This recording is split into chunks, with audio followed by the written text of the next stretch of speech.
நீங்க கருப்பு துணி தங்கச்சிகள் மாணவிகள் அணிஞ்சு வர்றதுல நீங்க கருப்புனா ஏன் உங்களுக்கு அவ்வளவு வெறுப்பும் அருவருப்பும் வருது? ஆளுநருக்கும் வருது, அதே மாதிரி உங்களுக்கும் வருது. அப்ப கருப்புனா வெறுப்புனா உங்க கட்சியில் இருக்கிற கருப்பு சிவப்புல கருப்பை எடுத்து விட்டுருவீங்களா?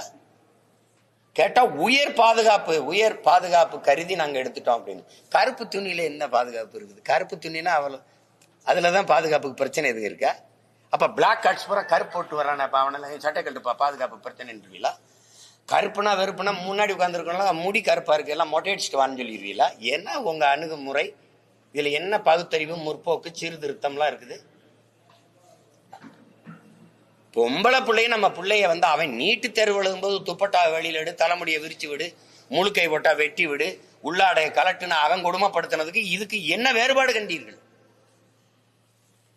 கருப்பு துணி எடுத்துட்டு காவி துணியை போட்டா சரின்னுவீங்களா? இல்ல மங்களகரமா போட்டு வந்தா விட்டுருவீங்களா?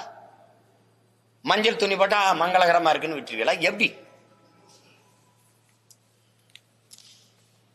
இதெல்லாம் அண்ணனை பேச விட்டுட்டே நீங்க வேடிக்கை நீங்க தான் பேசணும். அதுக்கு தான் இவ்வளவு ஊடக வச்சிருக்கீங்க.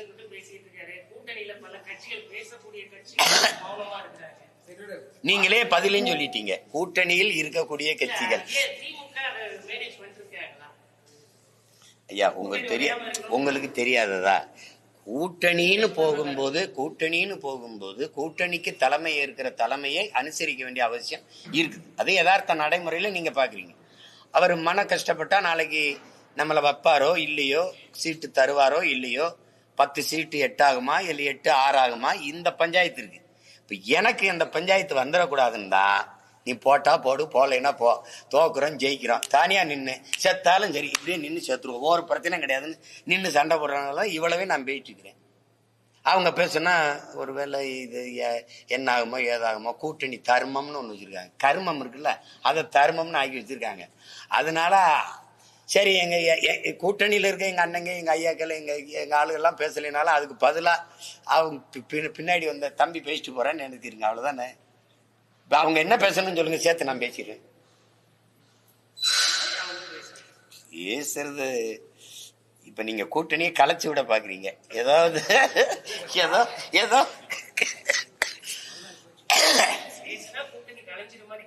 உறுதியா கலை. இதுல என்ன கேள்வியை கேட்கிறீங்க? உறுதியா கலை பாலகிருஷ்ணன் பேசுறாரு.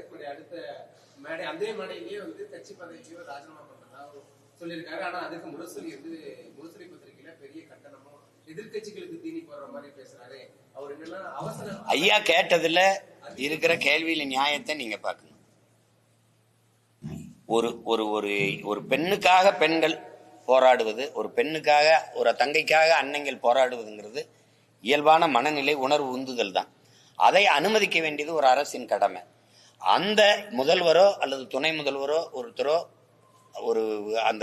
ஒரு பல்கலைக்கழகத்தினுடைய டீன் அப்படின்னு சொல்றாங்களா, அந்த அவரோ தலைவரோ உட்கார்ந்து தவறு நடந்துட்டுது, வருந்துறோம், இனி இந்த மாதிரி தவறுகள் நடக்காது, நாங்க அதுக்காக அந்த பாதிக்கப்பட்ட பெண்ணுக்கு உரிய நீதியை பெற்றுக் கொடுப்போம், நீங்க மக்கள் எல்லாம் நீங்க ஒன்று அச்சப்பட தேவையில்லை இப்படின்னு ஒரு ஆறுதல் வார்த்தை சொல்லியிருக்கும் போது அதுல இருக்கிற ஒரு நெகிழ்வு தன்மை வேற கிடைக்கும். ஆனா இதுல என்னன்னா எதையுமே வாய் திறக்காம பேச விடாம எங்க வெறி ஆகுதுன்னா, எதுக்கு அந்த பொம்பளை எதுக்கு ஒத்தையில ராத்திரில தனியா போறா அப்படின்னா வெறி. ஏண்டா தனியா எங்க புள்ள போனா நீ தொந்தரவு பண்ண வைப்ப? இத சொல்றதுக்கு ஒரு கட்சி, இதுக்கு ஒரு ஆட்சி, இதுக்கு இத்தனை காவல்துறை, இவ்வளவு உளவுப்படை, இதுக்கு பேரு சட்டம் ஒழுங்கு. தனியா பொம்பளை புள்ள போனா நீ வந்து தொந்தரவு பண்ண வைப்ப, அது பண்ணலாம். இது எந்த மாதிரியான அணுகுமுறை? இது எப்படி எடுத்துக்கிறது? அந்நேரத்தில் அந்த பிள்ளைக்கு என்னங்க வேலை? என்ன வேலையா இருந்தாலும் உனக்கு என்னடா, என்ன வேலையா இருந்தாலும் போகணும்டா, தனியா ஒரு பொம்பளை புள்ள போகணும். அதான காந்தி கண்ட கனவு சுதந்திரம். அப்ப அந்த சுதந்திரம் எங்க? இப்போ 76வது ஆண்டை கொண்டாடிக்கிட்டு இருக்கு. 100 ஆண்டை தொட போகிற இந்தியாவில் இன்னும் ஒரு பெண் தனியா போக முடியாது. இவ்வளவு கண்காணிப்பு கருவி, இவ்வளவு பகல் போல வெளிச்ச விளக்குகள், இவ்வளவு காவல் படை, இவ்வளவு உளவு படை, இத்தனை பிரிவு வச்சுக்கிட்டு நீ வந்து நக்கலாம். அந்த பிள்ளை இதுக்கு தனியா போறா அப்படின்னா யார் உங்களை மாதிரி 5-6 பேரை கூட்டிட்டு போறதா என்ன பேப்பி? இதெல்லாம் ஒரு பதிலான்னு பாருங்க.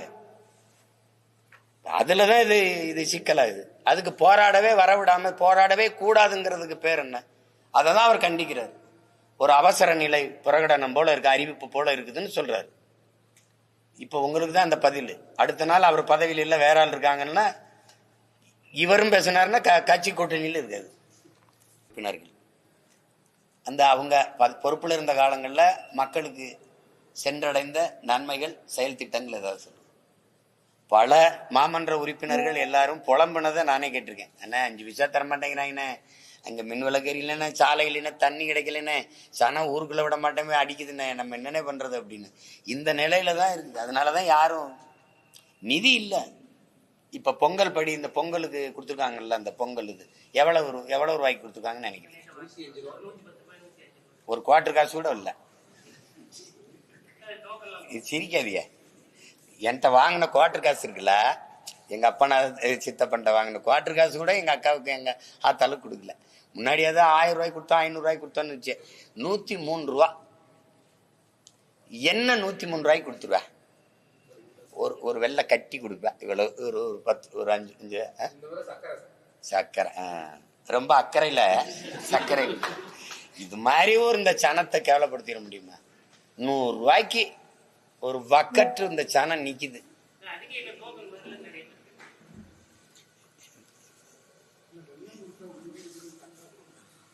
வெள்ளம் கொடுத்தா உருகிரும் சர்க்கரை. டோக்கன் வரல.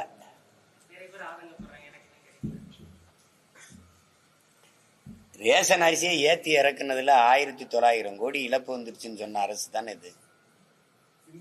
சிந்திருச்சு. அவங்க அப்பா சர்க்காரியா கமிஷன்ல அதுல போயிட்டு எங்க இந்த சர்க்கரை எல்லாம் எங்க எறும்பு தின்றுச்சு. சரி, சர்க்கரை இருந்த சாக்கங்க, அது எலி தின்றுச்சு, கரையான் தின்றுச்சு, எலி தின்றுச்சு. இப்ப அதே மாதிரி இப்ப இவர் என்னன்னா அது சிந்திருச்சு. 1900 கோடின்னு நீங்களே சொல்றீங்க. அரசு சொல்றதே 1900 கோடின்னு சொல்லுது, 2000 கோடின்னு சொல்லுது. அப்ப அது நம்ம கணக்குல எடுத்துக்க வேண்டியதான். ஓ, அப்படின்னா இன்னும் 2000-3000 கோடி அதுல இழப்பு இருக்கு. இதெல்லாம் சரி விடுங்க, நம்ம நிலைமை சரி. 100 ரூபாயாவது 100 ரூபா தான் நம்மளுடைய ஒர்த்து. அவ்வளவுதான் தம்பி, நம்ம ஒர்த்து அவ்வளவுதான், 100 ரூபா. வேற ஏதாவது கேள்வி இருக்கு?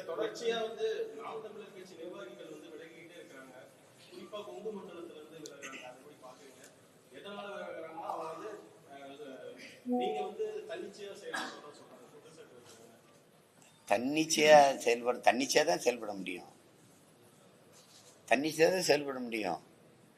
நீங்க உங்களுக்கு எத்தனை முறை சொல்றது, ஒரு கப்பல் 1000 பேர் பயணிக்கிற கப்பல்னாலும் ஒரு மாலுமி தான் ஓட்டணும். 60 பேர் பயணிக்கிற விண்ணூர்தினாலும் ஒரு வானூர்தி ஒரு பைலட் தான் ஓட்டணும். 60 பேர் பயணிக்கிற பேருந்துனாலும் ஒரு ஓட்டுநர் தான் ஓட்டணும். சும்மா ஏதாவது பேசிட்டு கூடாது. எல்லாருக்கும் எல்லாம் தெரியும். சும்மா தன்னிச்சையா முடிவெடுப்பார் அப்படின்னா சரி, நீங்க தான் போயிட்டீங்களே, இப்ப தன்னிச்சையா எல்லாம் முடியாம கூட்டா முடிவெடுத்து பண்ணுங்க. இப்ப என் பக்கத்துல இத்தனை தங்கச்சி தம்பியில் இருக்கிறாங்க, எல்லாரும் பேச முடியாது. நீங்க கேட்கிற கேள்விக்கு ஒருத்தன் தான் பேசணும். அந்த ஒருத்தன் யாரு? 1,00,000 பேர் சேர்ந்து ஒரு போராட்டத்தை எடுக்கிறோம். ஒருத்தர் தான் முழக்கமிடுவார், கண்டிக்கின்றோம் திருப்பி எல்லாரும் கண்டிக்கின்றோம், ஆர்ப்பாட்டம், இது இப்படிதான் முழக்கமிடுவாங்க. ஊடகம் கேட்கும். 1,00,000 பேரும் சொந்த நாங்கள் அண்ணா பல்கலைக்கழகத்திலே பாதிக்கப்பட்ட மாணவிக்கு அப்படின்னு பேச முடியும். யாராவது ஒருத்தர் பேசுங்கன்னா யார் சொல்லுவா? நீங்க சொல்லுவீங்க.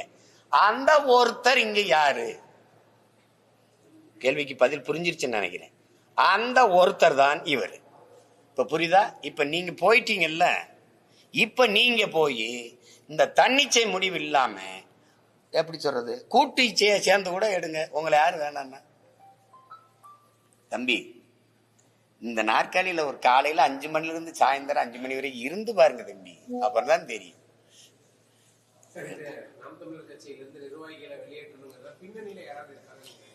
பின்னணியில ஒண்ணும் கிடையாது.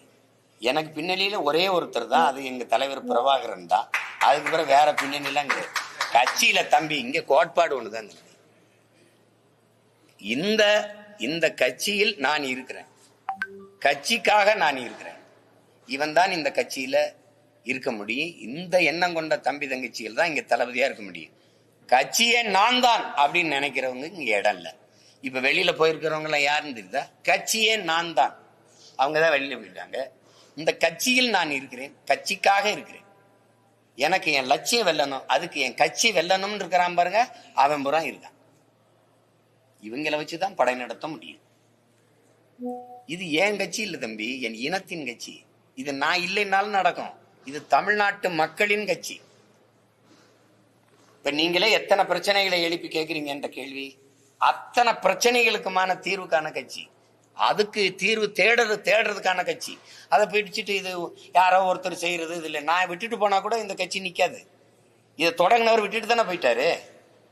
எங்க தாத்தா சீபா ஆதித்தனார் விட்டுட்டு தான் போயிட்டாரு. நின்றுக்கா பத்தில. எனது தேவை ஒரு தேசிய இனத்தின் தேவை. இது என் தேவையோ இங்க இருக்கிற ரமேஷ் தேவையோ தங்கச்சி அலி இவங்களுடைய தேவையோ இல்லை, ஒரு இனத்தின் தேவை. அதனால இது அப்படி பார்க்க முடியாது. தமிழக வெற்றி கழகத்தினால ஒரு சில கட்சிகளுக்கு பாதிப்பை சமாளிக்கிறதுக்காக நாம் தமிழர் கட்சியை உடைக்கிறாங்க அப்படின்னு ஒரு சிலர் கேள்வி. உடைக்கிறாங்கன்னா எப்படி? நிர்வாகிகளை இழுக்கிறாங்க. அது ஒண்ணு இல்லை. நான் இங்கதானே இருக்கேன். திரும்ப திரும்ப சொல்றேன், ஒரு கைவினை கலைஞன் 1000 கைவினை பொருள்களை செய்திட முடியும். நான் ஒரு குயவன், என்னால 1000 பானைகளை செய்திட முடியும். 1000 பானைகள் சேர்ந்து ஒரு குயவனை தயாரிச்சிட முடியுமா, உருவாக்கிட முடியுமா? எங்கள் தலைவன் பிரபாகரன் 50,000 மாவீரர்கள் அவருக்காகவே உயிரிட்டு இருக்காங்க. பல லட்சக்கணக்கான பல ஆயிரக்கணக்கான போராளிகளை உருவாக்கினார். ஆனா அந்த பல ஆயிரக்கணக்கான போராளிகள் சேர்ந்து ஒரு பிரபாகரனை உருவாக்க முடியுமா? இங்க பேச்சதான். அதனால அதை போய் பேசிட்டே இருக்கக்கூடாது. அவர் வருவார், இவர் வருவார், வரத்தான் செய்யும்.